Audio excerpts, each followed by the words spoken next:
everyone, and welcome to What Did I Miss?, where today I'll be breaking down the penultimate episode of Star Trek Picard titled Vox. This entry covered a lot and had a ton of Easter eggs, some more obvious than others, including not one but two versions of the Enterprise and a whole lot more.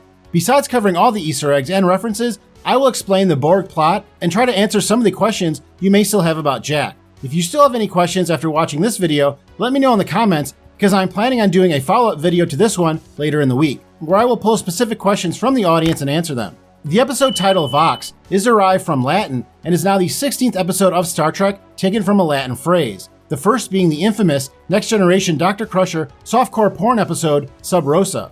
Take my breath away. Oh, that's not right. No.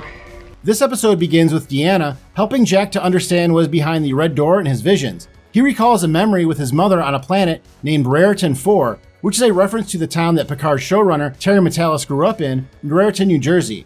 Eventually, Jack does open the door and sees a large Borg cube behind it. A connection to the Borg with Jack has been strongly hinted at all season, especially in the episode before this one, like when Jack put his own twist on the infamous Borg phrase, "resistance is futile." There's really no point resisting. Deanna is forced to reveal what she has seen to both Dr. Crusher and Picard, and after the intro, we can hear the voice of Locutus himself. I am Locutus of Borg. Resistance is futile. Your life, as it has been, is over. This is taken from the Next Generation episode, The Best of Both Worlds, which thanks to this season of Picard, has become without a doubt the most important episode in the history of TNG, given that the events of that episode led to the birth of Jack Crusher, a human-Borg hybrid. It would seem that he himself has now become the best of both worlds. No way! Let's also not forget that all this is thanks to the meddling of Q, another important figure from Picard's past, who was introduced in the pilot episode of the Next Generation Encounter at Farpoint. In a later appearance on the series, the Enterprise D was flung into the Delta Quadrant by Q to face the Borg for the first time, in the entry titled Q Who. Although there is an episode of Star Trek Enterprise that would seem to contradict this being the first contact between humans and the Borg, but those events are tied to a paradox which the episode Q Who would seem to predate. Oh, it's the chicken and the egg.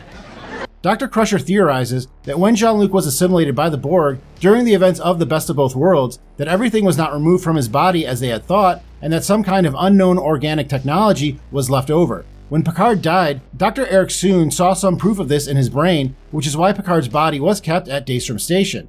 Jean-Luc is then compelled to tell Jack what they have found and how he's responsible. He then tells Jack that the Borg put something in him, and he refers to it as a seed. This could be a reference to the original series episode Space Seed, which was the first appearance of the greatest villain of that series, Khan Noonien Singh.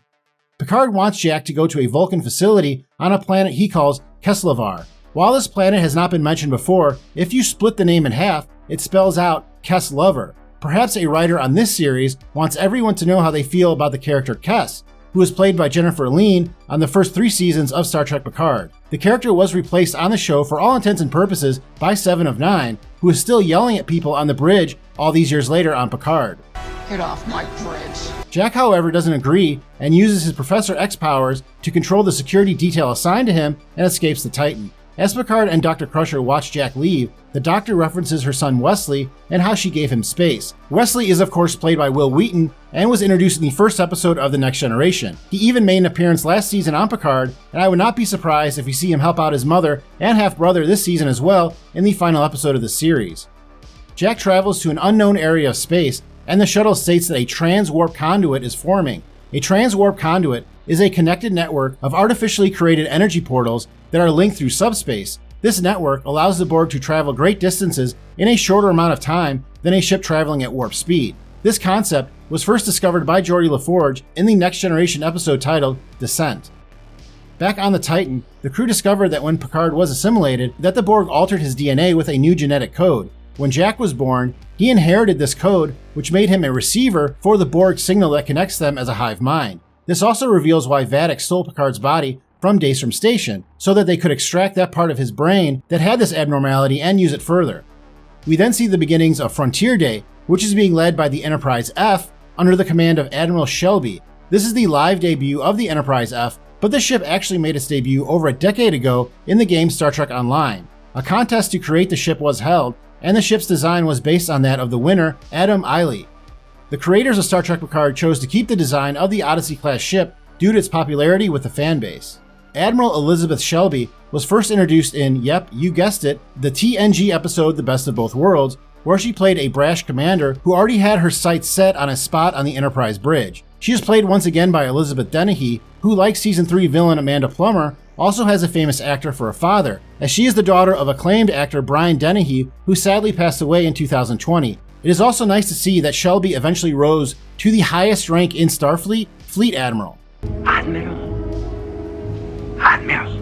Admiral Shelby reveals that Frontier Day is the anniversary of the maiden voyage of the NX-01 Enterprise, the ship captained by Jonathan Archer on the series Star Trek Enterprise. It is ironic that events shown on that series will play a part in the finale for the Next Generation crew on Picard, since Riker and Troy also played a part in the series finale of Star Trek Enterprise. She also reveals what she calls the newest advancement in technology, something called fleet formation. The first ship online is USS Pulaski, synchronization online. This is probably a reference to Dr. Catherine Pulaski, who appeared on the second season of The Next Generation as a replacement for Dr. Crusher. She was played by actress Diana Muldaur, who also played two other characters on the original series. Although Dr. Pulaski was on the Enterprise D during the events of their first encounter with the Borg, the aforementioned episode Q Who is one of only 2 episodes during the second season that she does not appear.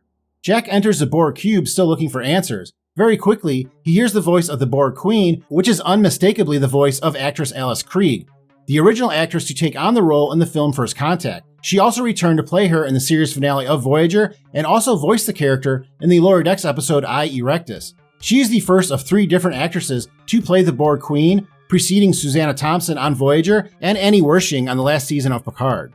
On the Titan, Data and LaForge discover that part of Picard's genetic gift from the Borg has been written into the computer code used by the transporters. This reveals that the reason that the Changelings wanted to take Picard's body is to replicate the code, then implement it into everyone that used a transporter, effectively assimilating anyone under the age of 25 that used a transporter since Picard's body was stolen. The Borg Queen then assimilates Jack and uses his ability to control everyone with this genetic code to take over almost every officer, along with the new fleet formation protocol taking over every ship's systems. The Queen executes Order 66 and sends the fleet into chaos. One ship signals that they are briefly able to gain control of their ship, the USS Excelsior. The prototype Excelsior-class ship was eventually captained by Hikaru Sulu, who looks to have gotten a ship named after him as well from the ones listed on the screen. On the bottom of the screen, you can see a ship named the USS Okuda. This is named after Michael and Denise Okuda, longtime artists for Star Trek. On top of the screen, there is a ship named the USS Cochrane, which is almost definitely named after Zefram Cochrane, the inventor of the warp-capable drive, who first appeared on the original series but is most commonly associated with the performance of James Cromwell in First Contact. The crew is able to escape the Titan, but not before losing Captain Shaw in the process. This means that since 7 of 9 is the first officer of the Titan, that she is now in command of the ship once they get it back from the Borg, of course. They arrive at the Fleet Museum, where LaForge reveals to them a restored version of the Enterprise D. This ship was thought to have been destroyed in the film Generations, but according to Geordi, Starfleet was required to remove it. This may also be the reason why Captain Kirk's body was removed from the planet and stored in Daystrom Station. Data explains that he is having an emotional reaction to seeing the ship, which is thanks to him being able to access Lor's emotions after their integration in the last episode. This scene also echoes one with Picard and Data when Picard first sees the Phoenix in the film First Contact.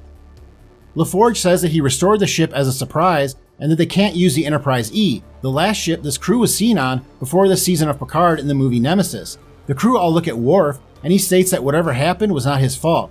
This directly references the fact that Worf took over as captain of the ship after Picard was promoted to admiral.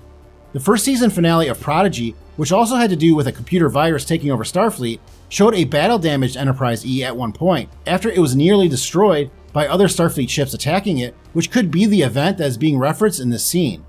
They enter the old bridge and look around, and Picard remembers the carpet more than anything else. When Picard takes command over the ship, you can hear the computer say, "Authorization acknowledged. USS Enterprise now under command of Captain Jean-Luc Picard." This is the voice of Majel Barrett Roddenberry, who besides playing the roles of Number 1 in the pilot episode of Star Trek titled The Cage, and later playing the role of Nurse Chapel on the same series, was also the voice of virtually every Starfleet vessel on the Next Generation, as well as Deep Space Nine, Voyager, and the films created during this time. Also during this time, She would play the mother of Deanna Troi, Luxana, and appear on The Next Generation and Deep Space Nine. Each character takes their station, as Picard says his famous catchphrase to end the episode.